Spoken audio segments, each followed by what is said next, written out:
So, yan po yung custard do. Yan o. Yan. Hello guys, may nag-request lang sa atin kung paano gumawa ng custard. Ito guys, papakita ko sa inyo. Meron tayo ditong 1 liter. 1 liter na milk. Tapos maglalagay tayo ng 2 cups of sugar. So ito guys, lalagay natin dito guys. Ito. Yan. 1 liter of milk, 2 cups of sugar. Nandito na. So ito guys, papakuluin muna natin yung milk and sugar. So, dito sa ibang lagayan, meron tayo ditong pig yolk. Meron tayong 6 pieces pig yolk. Meron tayo ditong cornstarch na 1 cup. So ilalagay natin dito, i-mix natin. Lalagyan natin ng fresh milk. Tamang ma-dissolve lang yung cornstarch. Papalagay natin nasa na lang to, sa 1/2 cup. Yan. Hindi masyadong malabnaw. Kukulay ano na siya, dilaw. So lalagyan din natin to ng sugar. Yan, kahit mga 2 tablespoon. Para paglagay natin, hindi magbabago yung tamis doon sa nilagay natin na milk and sugar. Pero tayo ditong vanilla essence. Yan, patakan lang natin ng 2 teaspoon. Okay na guys, mix na natin. Yan. Pakulo na natin guys, nakikita nyo.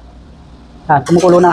So, paglalagay dito guys, technique dito guys, dahan-dahan lang, gradually ang paglalagay dito guys. Habang ilalagay mo to, dahan-dahan yung lagay, sabay halo. Yan, huwag mo siya diretso kasi baka bigla siyang lumapot. Yan.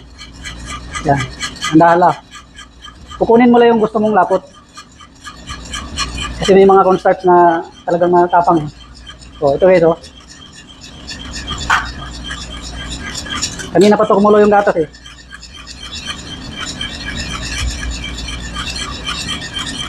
Ayan guys. Hindi ko naubos yung nilagay kong dinisolve ko na 1 cup of cornstarch.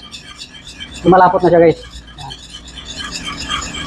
Kung gusto mo pang iubos, yung gusto mong lapot na lapot, uubusin mo to. Maganda yung medyo soft lang siya eh.